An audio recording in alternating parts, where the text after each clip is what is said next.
What's up? Welcome to our iHeartMedia SF Women in Media panel. So excited to have you guys joining us today. Thank you for joining us. I'm LadyRAY. I'm going to be your MC, your moderator for the afternoon, and it's my honor to be able to introduce you to some of the amazing ladies we have on our team right here at iHeart SF. Now, during the panel, we're going to hit all kinds of topics like how to maintain, that balancing act, balancing between work life, home life, juggling all of that, and of course, balancing family into that and still chasing after your dreams on top of different things on how to stay abreast of what's moving in the industry and what it is like to work in our industry. So we're going to hop around to some very interesting topics. Plus we'll have time towards the end to even get some Q&A in there. But without further ado, I want to just get right in and introduce you to these lovely ladies that are going to jump on your screen. Up first, I want to introduce you to our regional president. Katie Wilcox is going to be joining us. She's actually been with us for years and over 20 years of media industry experience. She oversees the operation of 7 radio stations right here in San Francisco. Of course, also handling our digital assets, including podcasts, streaming audio. So she's definitely got a lot on her plate and a lot of wealth of information to share with you. We've also got our marketing director, Val Klein, on with us today. She's been in, the industry for over 20 years here with iHeart Fam, just recently celebrating her anniversary. So got to give her some love on that. And then, of course, an Emmy nominated producer working behind the scenes on the LGBTQ front for the Pride Parade. So lots of insight to share there. And all of these ladies I love to call friends too. And this next lady I'm about to introduce to you is like a sister to me because we have a bit of a same starting in the business, being that we both went to Cal. She actually started off as an intern as well and has been able to propel herself to becoming our music director at 106 KMEL. On top of being our evening on-air talent, you can catch her evenings on KMEL and on a bunch of different radio stations throughout the nation in LA, Atlanta. And on top of that, not only does she do these interviews with some of your favorite artists, but she's also right on the cusp of everything coming up new because she takes the time to get out there and introduce you to some of these new and upcoming artists. So without further ado, that's Shay Diddy. Ladies, welcome. So we're going to actually jump on in and just break the ice with a nice question for all the ladies. Tell me what you love most about your job in one word and why. Well, I'll kick it off then. So for me, it's the fact that every day I'm learning something. So I would say that's the word I would choose is development, learning. There's not a day that goes by where we can sit back on something that worked yesterday and say, well, that's going to be the thing that gets it done again today. So I love that. It keeps me sharp. It keeps me current. It keeps things interesting. And I think it also leads to an environment that attracts intelligent, curious, wonderful people. And so spectacular coworkers are a nice benefit around that. So my word is learning. Cool. I'll jump in. I mean, I would say people. And not only is it a team environment where we all depend on each other, and it's extremely creative and exciting. Of course, you're working with artists, and then all of us work with listeners, our partners, and our advertisers. But I think the listeners are really the heartbeat of what we do. So my word is people. Well, I would have to just simply say fun, because I literally get paid to talk on the radio. I literally get paid to talk about all the topics I would talk about with my friends, and I just basically do it on the air live. Plus, also, I get to meet some of the greatest artists in the industry, interview them, ask them all the questions I've ever wanted to ask. And it's every day, it's something new. It's always evolving, changing, and just keeping up with that. I love being challenged, and every day I'm challenged here. So I would definitely have to say just simply fun. I know our work is fun, and like you mentioned, all the different things that you do, but the real question for you is, how do you do it all? How do you balance everything? Well, that's a funny question, because you know, for me, balance comes with happiness, right? And I feel like if you're happy doing the job or whatever it is you're doing, that means you're passionate about it. Then doing that won't feel like work. It feels like fun.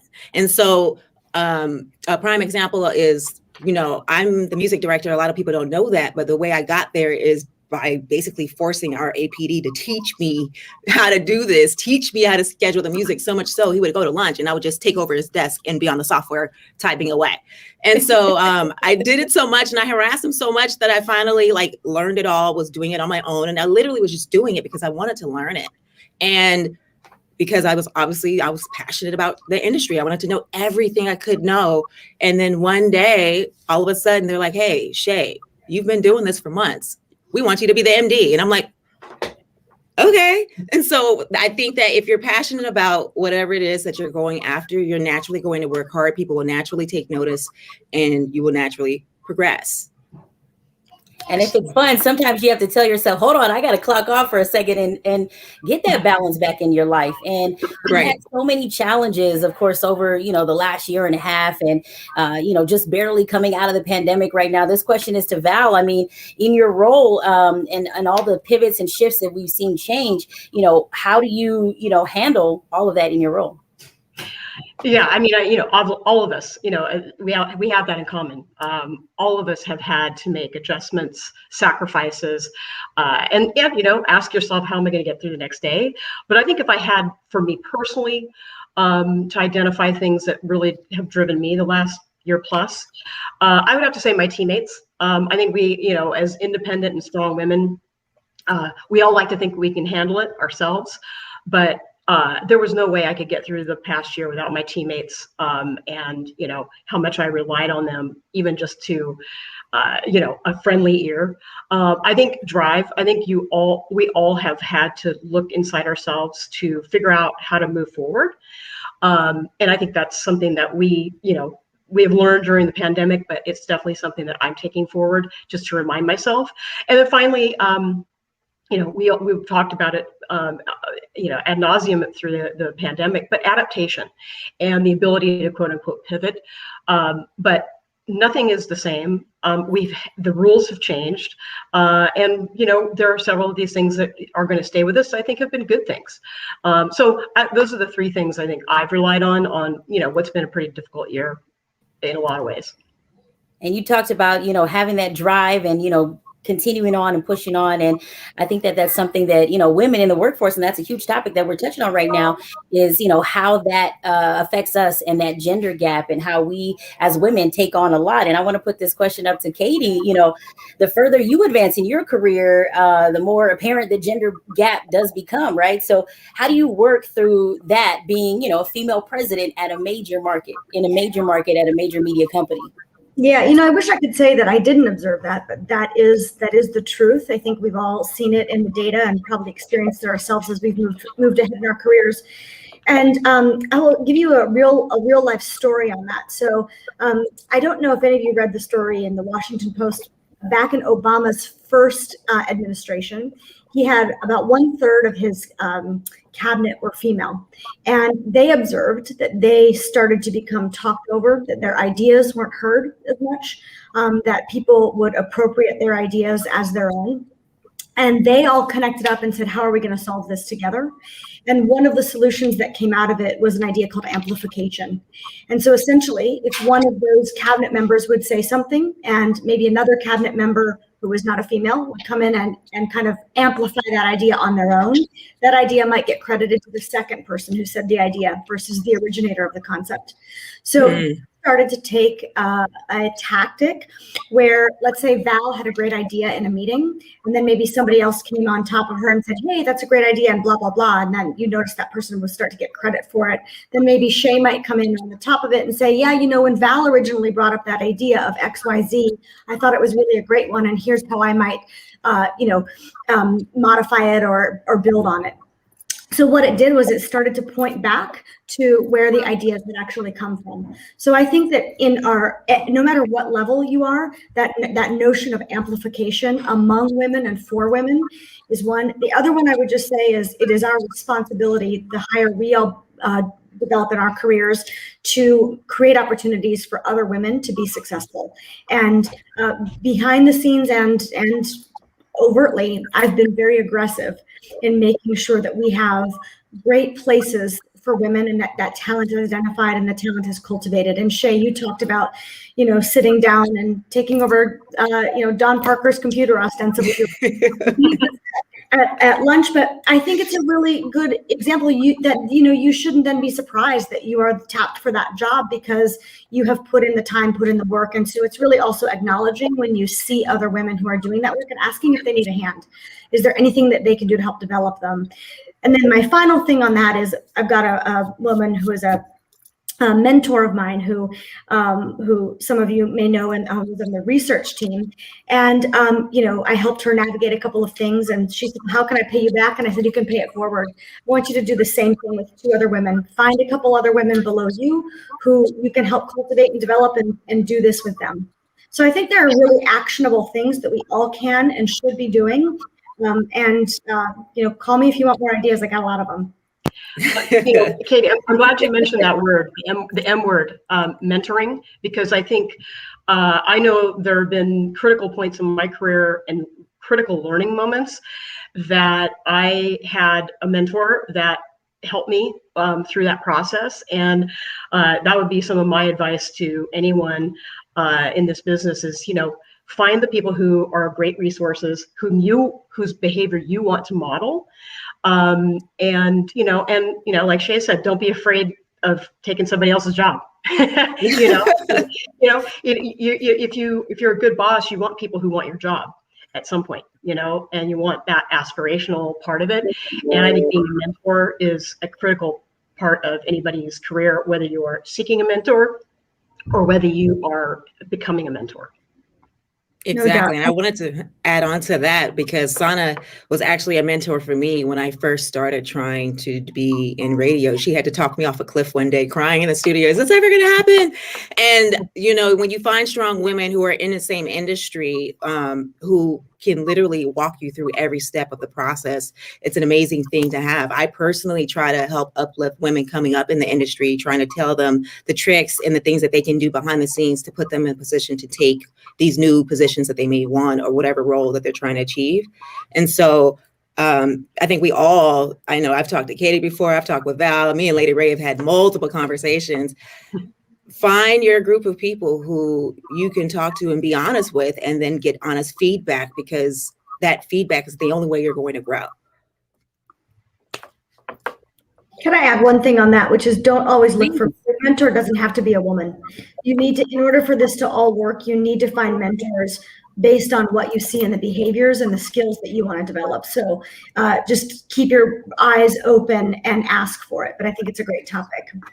You guys have already dropped some, some great breadcrumbs and actionable items, but let's give some more career advice. I mean, that's another big topic that we want to cover, for all of you guys, this question, what advice do you have for those trying to, explore different careers in the media industry or just interests in the media industry?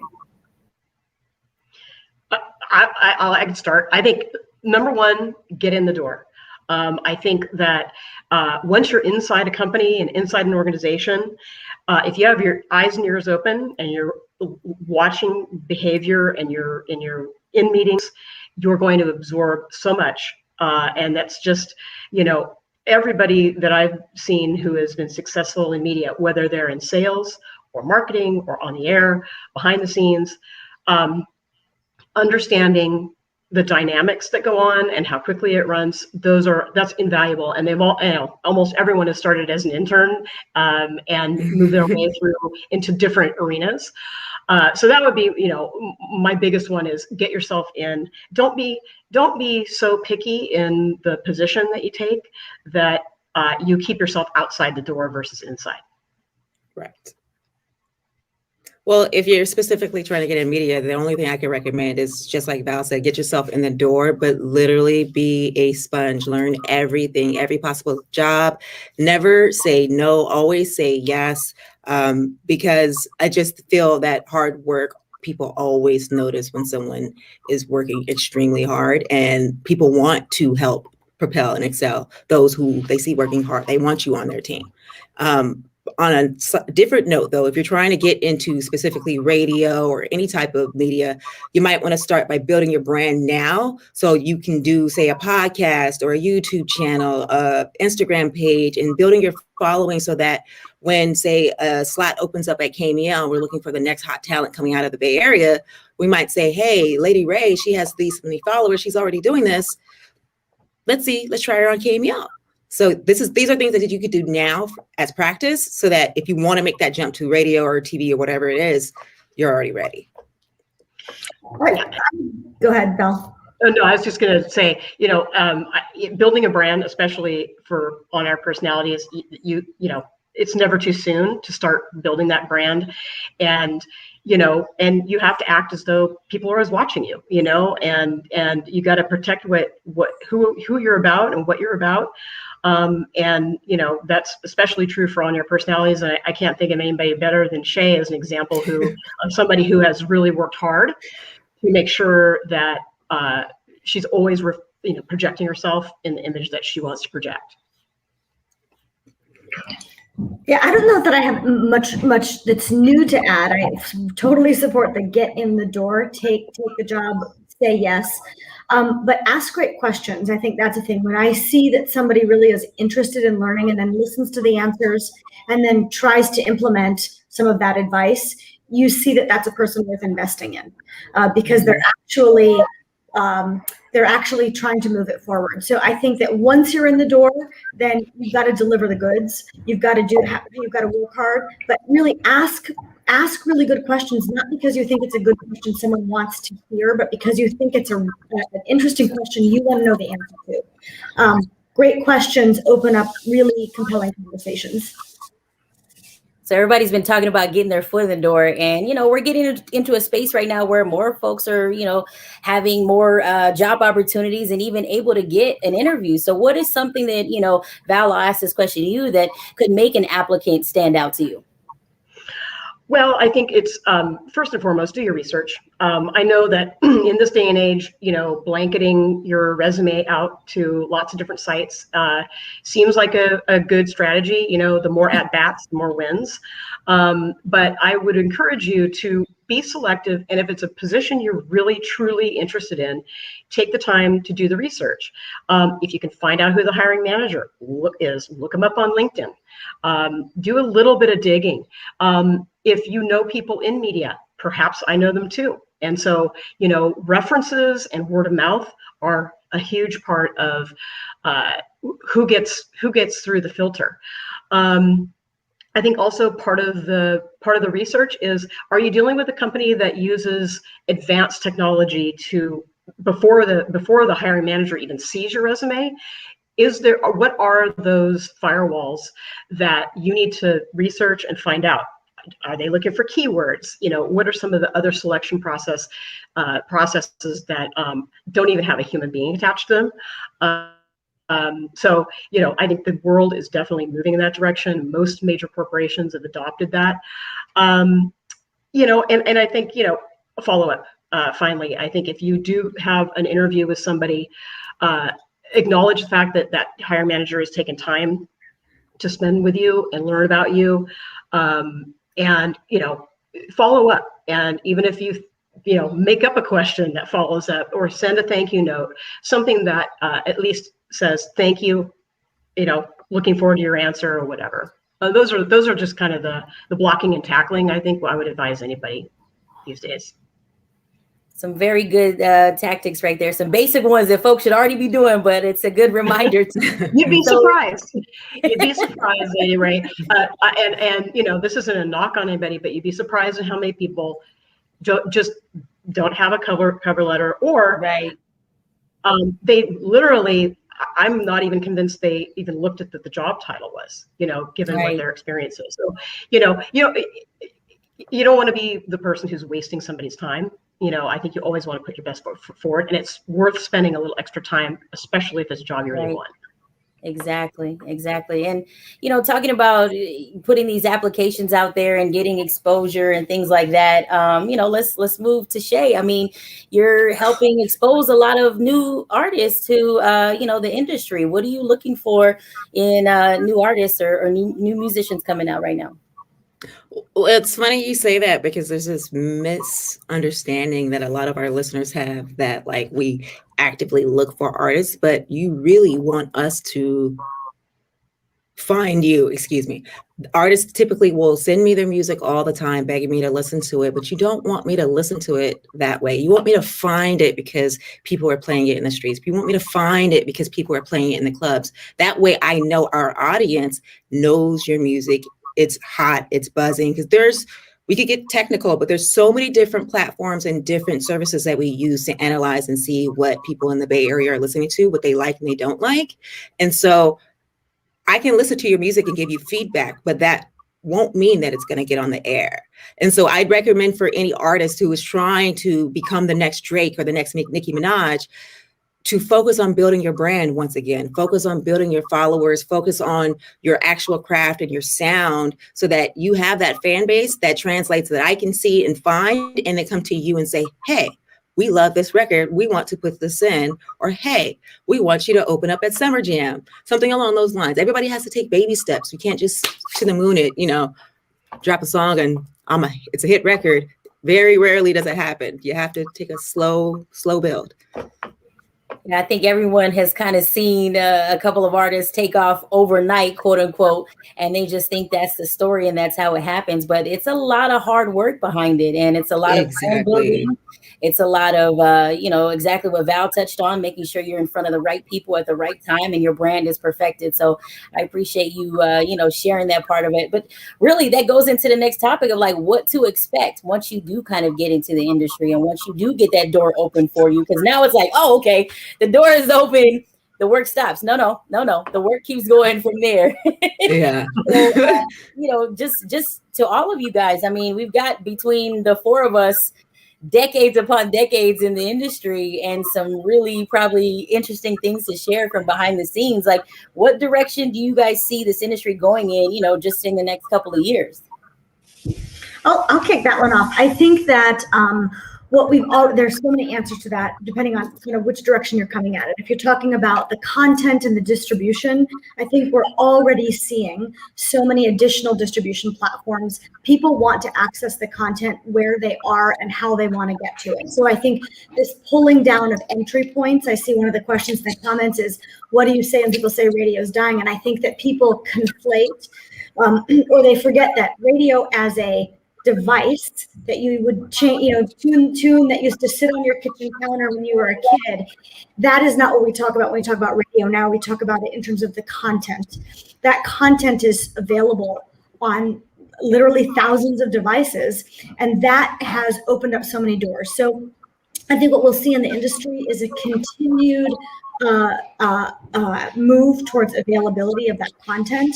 That means that people who work in the business are going to have to become more diverse in terms of their ability to understand how to either deliver on those various platforms. That's a lot of what Shay was talking about, or how to present those various platforms like our sellers do.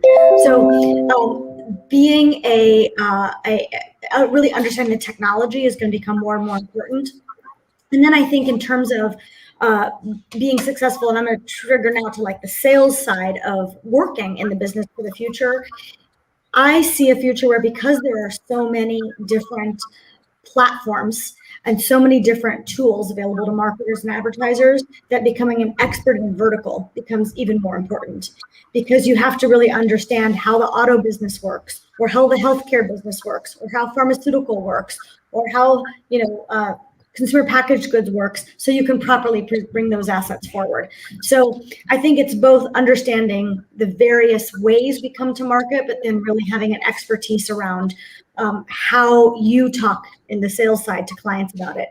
The other thing I'll say on that is that what we've all seen is a big change in terms of location. Location doesn't matter in the same way it did before. And we have, the last year to thank for this total paradigm shift towards remote work. So that opens up possibility. It also opens up competition. We used to say, the limited pool of candidates was only in the Bay Area for fill in the blank, for an on-air role or for a sales role, but now that's not the case.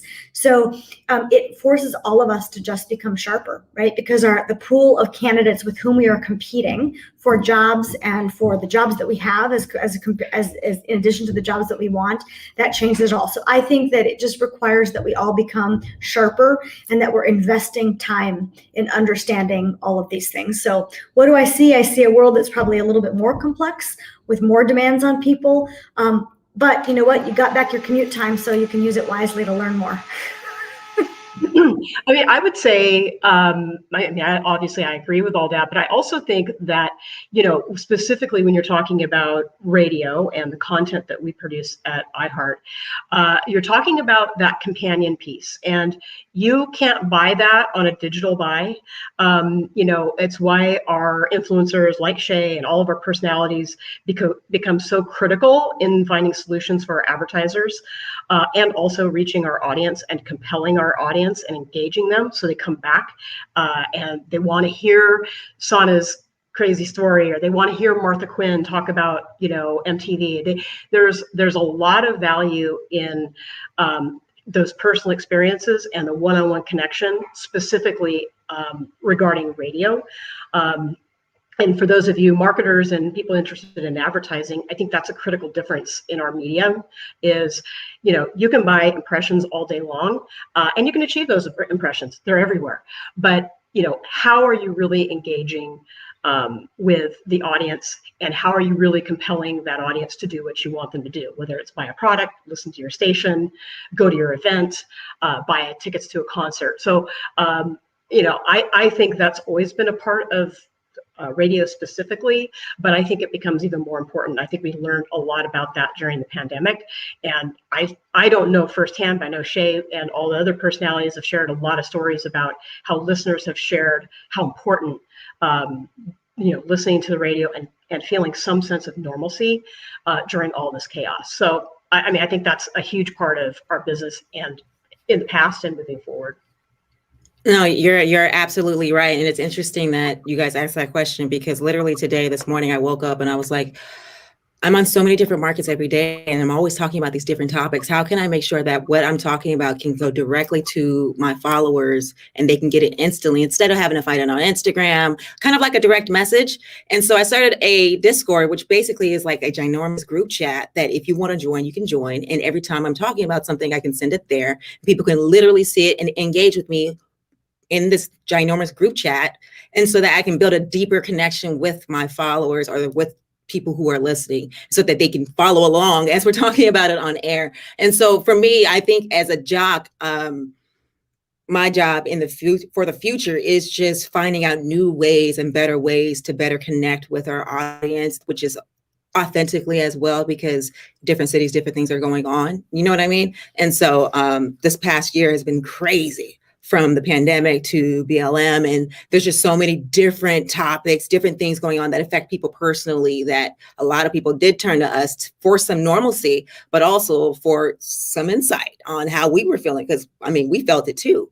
And so, it's just, as a jock, I think we just have to continue to pay attention to the different platforms and the different things available in order to remain connected and well engaged with our audience.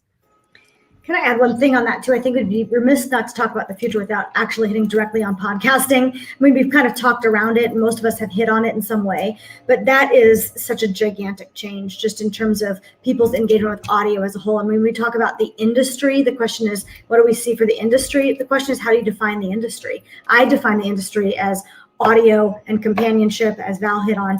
And so in that regard, we're seeing that, 125 million people are listening to podcasts weekly. That's 1 in 3 people.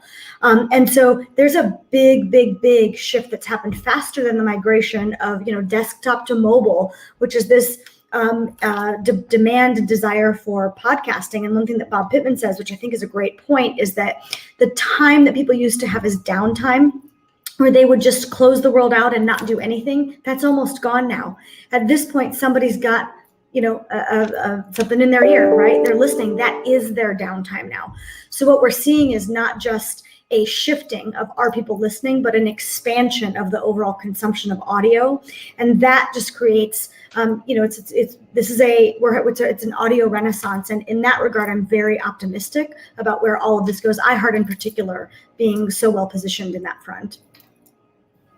I think a lot of everything you guys touched on is really just building on those connections, building on those ways that we can be companions and connect with our listeners. And let's go ahead and connect with the folks that are live in with us right now. We're going to transition over to our live Q&A portion. We appreciate you guys tuning in. And if you have questions, you can drop them in the comments. We'll start out. By the way, I like your picture there, Moments with Maddie. Her question is, I have a podcast where I've interviewed a Netflix actor and I love practicing my skills to possibly work on radio. And she's a senior in high school. What should her next steps be in order to make it a career? Well, I would say continue to podcast, continue to do what you're doing, continue to try to get that interview or those interviews that you do in front of as many people's faces as possible. So once you're done with that interview, you shouldn't just post it on YouTube and let people find it. No, you have to send it out to all of the different bloggers and the different, like Entertainment Tonight, TMZ, like they accept submissions from people if it's great content. And so if your content is on other people's platforms, that's how you're able to expand your brand and people are starting to get to know you. So if you're a senior in high school already doing this, continue to do that, but also just make sure you're following up by pushing it out on as many platforms as possible and developing those relationships with those writers and editors so that they will want to put your content out first. And I would say, always continue to hone your craft, and if there is somebody, an instructor or some mentor that has some expertise that can help you develop your skills, I think that's it. It's like, we don't always do our best job on the first couple of tries and first couple of interviews. And so I would just say, or attend a couple of webinars, anything that will give you some tips on making your performance even better. Got another question coming in for Ms. Stevens over here. Now, is there a particular department in a media company that has the most demand for career professionals as we come out of COVID? Yeah, I'll take that one. I mean, right now, where so much of our hiring is in the sales department.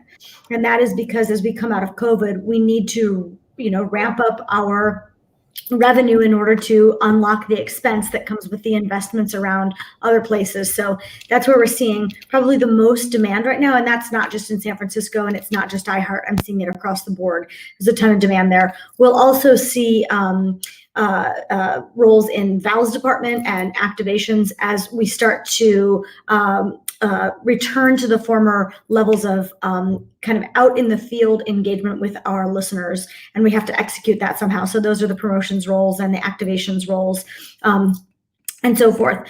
The talent has been consistent. We've needed those folks on the air this whole time, so there's not a big rush to hire in that space. But I would say those are probably the two areas where there right now is the most demand for folks. And if you are interested, please reach out to us. We would love to talk to you, of course.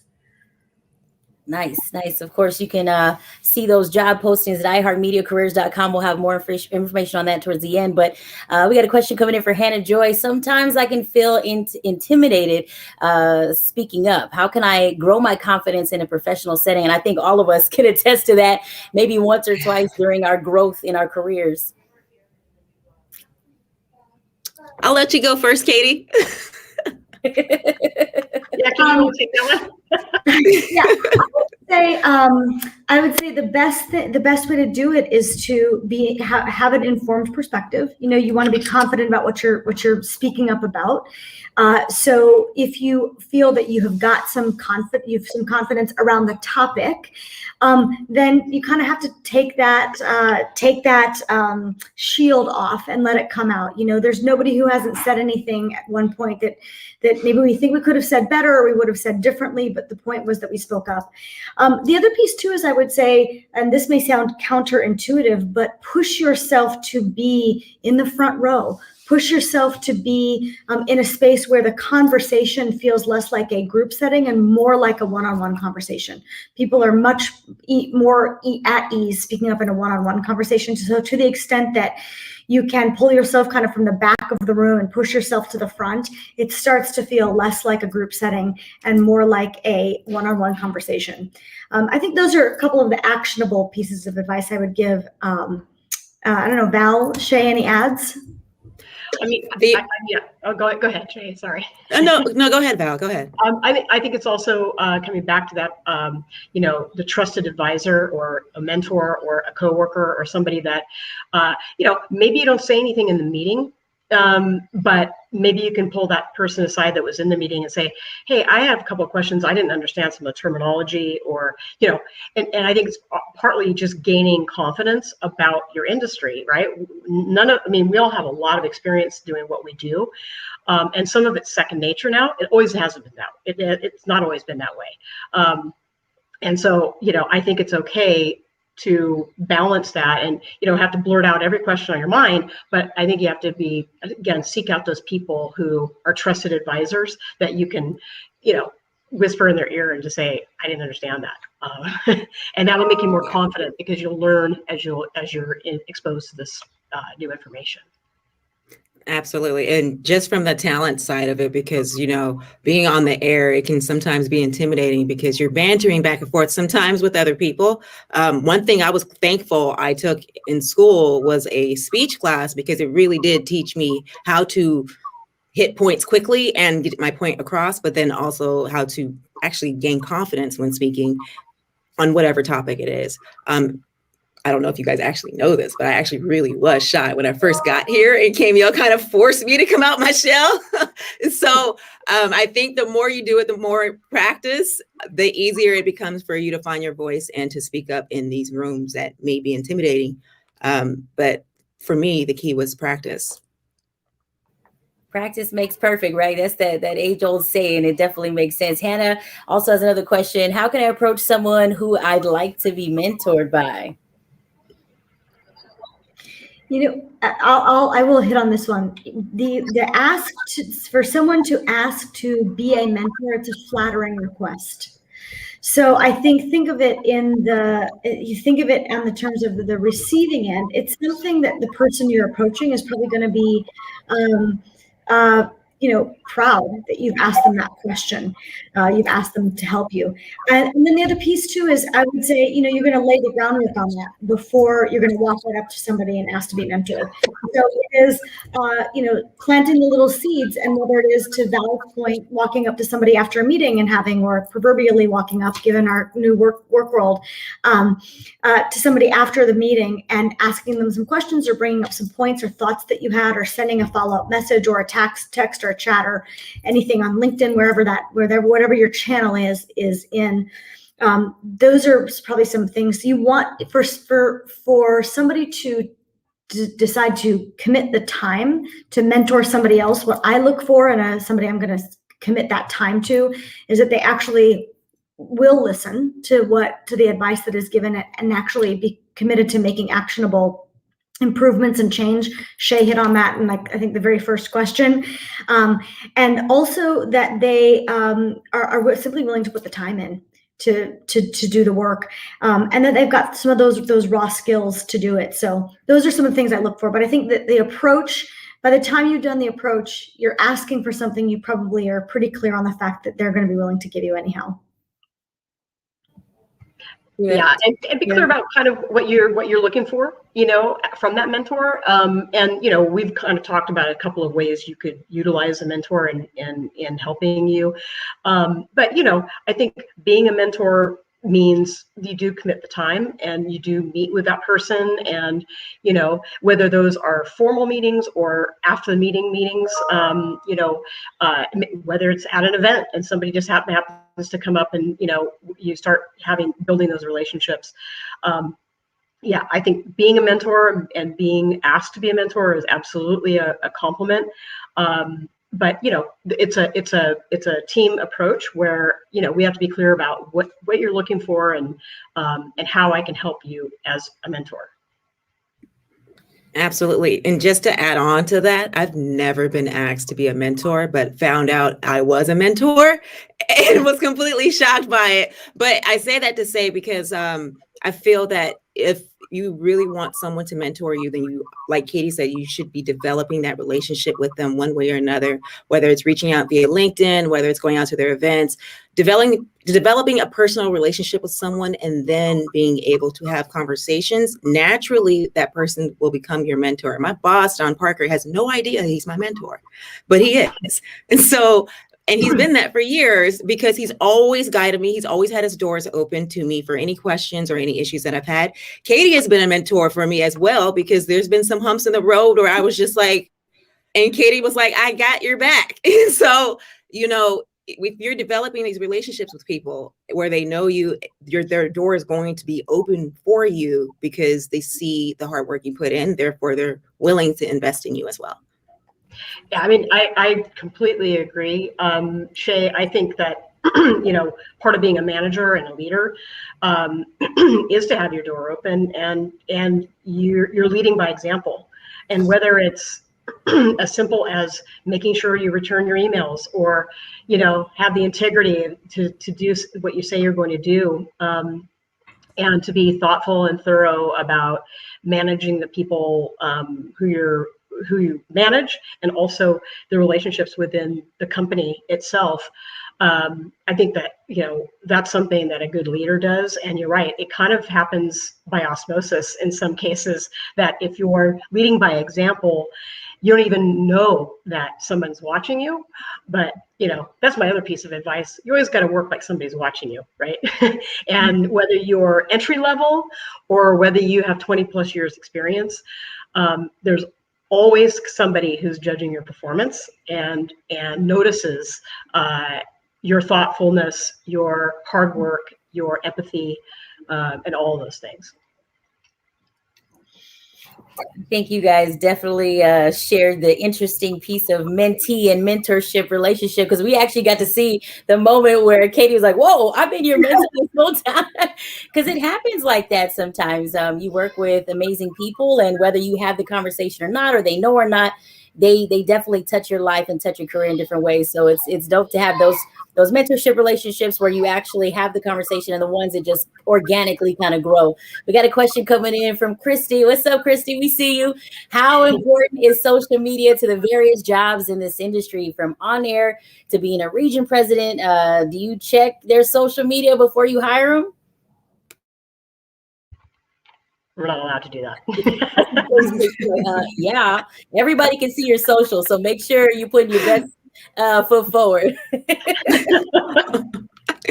Well, I will say, for a talent perspective, obviously we do check your social media, not just because we want to see how many followers you have, but we want to see what kind of brand and what you're projecting to the world, what kind of person you are, and how that will translate and resonate with our listeners. As an artist as well, because if you have a huge following and people are going to your shows or are consuming your music, obviously that works for us because we want our listeners to consume music as well. So social media plays a major role in your success as far as an artist, as a talent. That goes back to what we said before. It's part of building your brand. And unfortunately, social media is kind of a way that we gauge how big your brand is. I mean, social media is media. And if you're a part of media, a lot of people don't like being on social media, but in order to understand it, especially from a marketing standpoint, you have to use it, and you have to understand how other people use it. And even if you're not an expert, you need to have an understanding and an openness to understanding it, because it is a major platform that everybody communicates on. I would also say that by and large, a lot of the positions in media, and especially in radio, my street team people have a great handle, and they're expected to post on social media. They're expected to know how to position a post, what kinds of photos to use.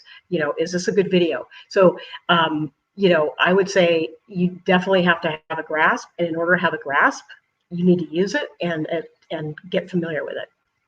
I'd like to just add something too. You two are hitting more on the product side and the on-air side of things, but from a professional standpoint, LinkedIn is critical, and we want to see that folks are actively engaging and actively posting, liking, commenting, adding articles and content and so forth. You want to know that somebody is tuned in with the industry and or tuned in with their vertical. The other piece too is just a little bit of kind of LinkedIn etiquette. Is sometimes you'll see people who will invite you to connect and you don't know who they are. And I had a great post from a client who said, just as soon as you do that, know that I'll never return your email either. So I think you have to also be careful that in a LinkedIn kind of space, you need to know the rules of the road. And if you've got questions about that, talk to a variety of people or read up on it, because there are, it's not just that you should be on it, using it no matter what. You need to know what the expectations and what the kind of accepted behaviors are in various social media. Yeah, and I mean, LinkedIn especially is a networking tool. So the best way to get an introduction to someone is to be networked somehow, and a friend of a friend, have someone introduce you. I mean, I think LinkedIn is easier than most platforms to get a warm lead on an introduction versus, that cold, like, I don't know who you are, and it is off-putting. It is off-putting because it is a professional networking site versus just social media that, you don't care how many friends you have and, whatever. Yep. So pay attention to the written rules and the unwritten ones. Chelsea Joy Valerio, what should you look for in a company culture when interviewing? I will say one thing that I would really look for in the interview is ask questions about the posted company. First of all, you can always find every company's values online. Everybody's got those online. So look those up ahead of time, and then ask questions that would point you to evidence of how those values are actually lived. Because very often you'll see a list of company values, company cultures, cultural values, and it might not be the experience of those who work there. So I would even point to something specific and say, could you give me an example of how XYZ manifests here? And if that person struggles to give you an answer, then it may be an indicator that that company culture is printed or written or posted, but maybe not lived. So I think culture is more important. And the reality is, let's be honest, there are a lot of companies who are looking to hire right now. So company culture is something that you should look at and consider when you're thinking about working somewhere. And then also talk to other employees. I don't find a lot of value in the job boards where folks can go and give ratings of companies, because generally what you're finding there is disgruntled employees who have an axe to grind. And it's not often so evidence-based. So I would just say, make sure that you're actually asking the questions, tell me how this comes to life, and then talk to people who currently work there versus kind of formal people, former employees who are just posting online. Those are, in terms of what you should look for, I think it's really up to you. It comes down to who you are and what matters to you, what values you have. You think about the way Netflix works, which is no rules. If you're somebody who needs structure, Netflix is not the place for you. Conversely, you might find somewhere where that is a value. So I would just say, in terms of your specific question, what should you look for? That's super personal. I mean, I think too, you can get a gauge of how happy people are in some companies by asking a few questions about, how many people in the company have advanced their careers here and gone, started in an entry-level position and moved their way up. How long do people typically stay here? And I know for some tech companies, there's more of a tendency to move around to different jobs and different companies. But I think you get a real sense for how happy people are if you can if you could demonstrate career advancement and tenure. And I think every single person, all four of us, within iHeart, have started at one level and moved our way into multiple opportunities. And, in the case of Katie, started as a sales manager and has worked her way all the way up to a president position. So, I think that is also a testament to a culture. If the person that you're talking to is the kind of person you want to succeed in the company, and they are, pretty good chance the culture is what you're looking for. Got another question coming in. This one's from Alexis. What advice would you give someone who has been in the industry a while and wants to continue to evolve? That's a good one. Well, I'll start. I think it really depends on which lane you're going after, which lane you want to evolve in. So if you're in sales, Katie obviously has to speak to that. But for my side of it, for the on-air side of it, I would look for things that aren't getting done that kind of need someone to get done, if that makes sense. There's always something missing from every show or every station, and find a way of being of assistance, finding those little things that maybe I'm not thinking of that would make the whole process easier, and making yourself accessible so that you can learn new things or say, oh, since you noticed that, hey, I need you to learn this, or can you take on this, take on new roles? I think naturally, as you're learning more, you will evolve, and then you will find a space for you. As I told you guys earlier, I just wanted to learn how the music was played on the station.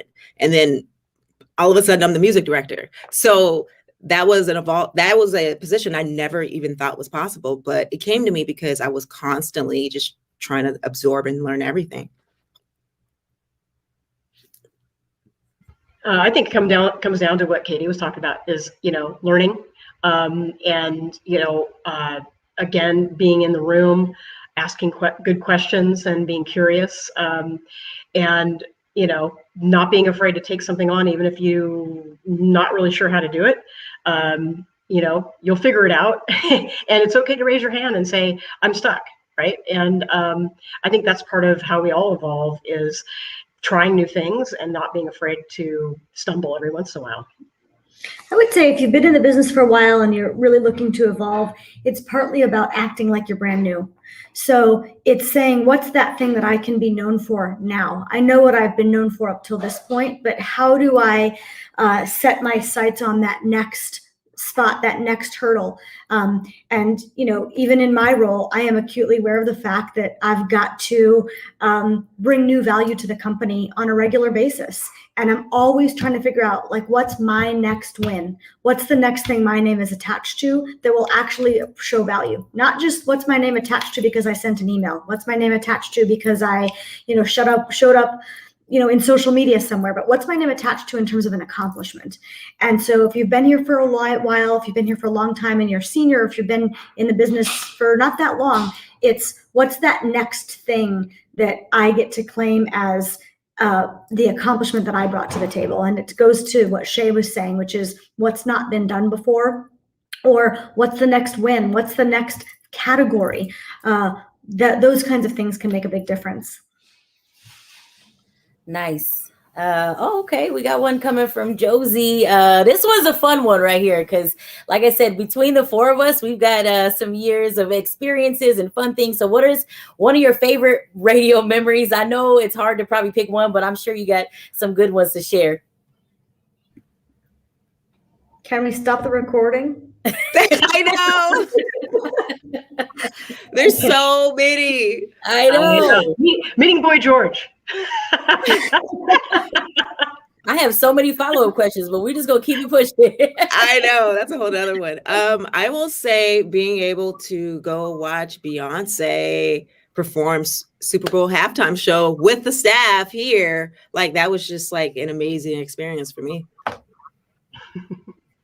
I mean, in all seriousness, I think, and a lot of them are common, but I think some of my fondest memories are once, especially in the event part of what I do, once an event is over and it's that moment after everybody goes, we did it. And it was a sellout show.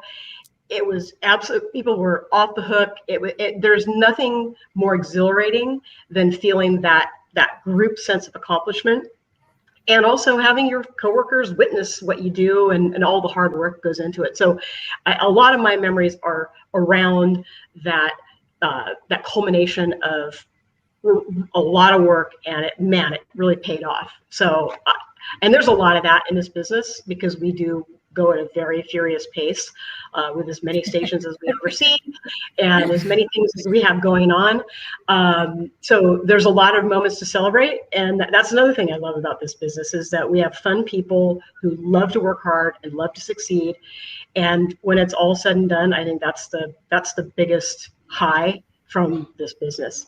I think my favorite memories almost all come from a mistake that I personally made.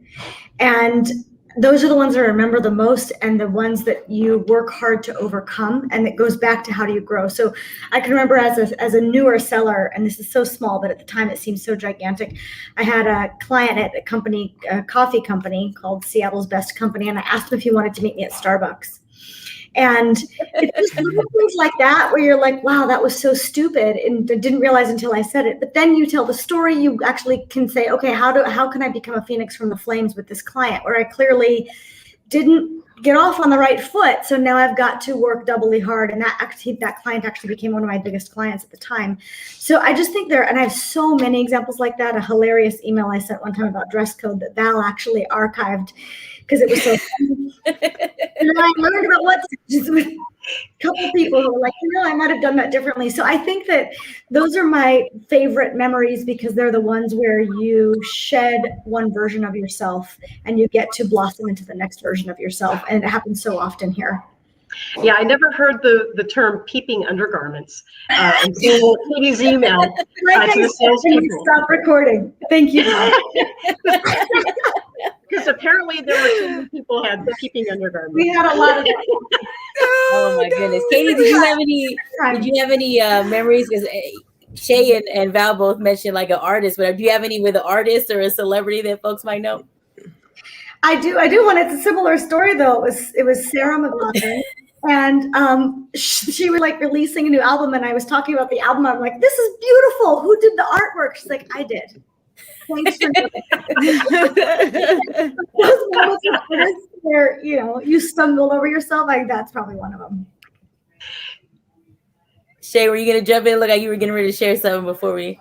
Well, no, I was just going to say, like, just working in this industry, we come across so many different artists and we have so many different unique experiences with each one. And so that's one of the reasons why we love this industry so much, because it's every day it's someone new, it's something new. And you know me, I'm a people person. I just love talking to people. So it's hard for me to just choose one. But I think that my most favorite memories are just the time I spent with the staff. And like I said, Sana has been my mentor for years. Dawn's been my mentor for years. Katie has talked me off the cliff a few times. And just being able to reflect on that and just really know I have a really strong family here that supports you and uplifts you and gives you any and everything that you need to be successful it's hard to find. And that probably it's a long memory because I've been here for years, but it's probably the most enjoyable part of it. I love it. Well, I appreciate you guys being so candid and open for our Women in Media Career panel. It's time to wrap it up and really just thank you guys for tuning in and hanging out with us. Of course, we appreciate all the questions you put in the comments. If you're interested in working with the iHeartMedia family, you can go on over to iHeartMediaCareers.com and check out open positions, of course, here in the Bay Area, but at our radio stations throughout the nation. And of course, this is all being recorded, like Katie said. So if you missed a piece or you want to share it with someone who you think would gain something from it, it'll be available up on the 106 KMEL YouTube page. But thank you again for joining us. And any last words, or we just say bye to everybody? Thank you, Ray. You have been wonderful, and you in your own right could certainly have been on this panel. So thank you for moderating and all the work that went into it, because you made this so much fun, and just appreciate you. Thank you. This has been an amazing experience. I got to shout out the fact that I just started a mommy podcast. This Mama Got Drama, because I'm over here balancing work. I don't even hear my kids in the background because it's coming to the end of the childcare time. So check out the Mama Got Drama. I'll definitely be listening to that. Looking forward to some good advice on that. And a quick shout out to our behind the scenes women, Karina, Hannah, Josie. You know, they are pushing all the buttons and made sure that we were fully prepared and looking our best for the broadcast. So thanks to those guys too for putting it all together. Indeed. I don't know if you caught that. This is an all-lady panel, behind the scenes, in front of the camera.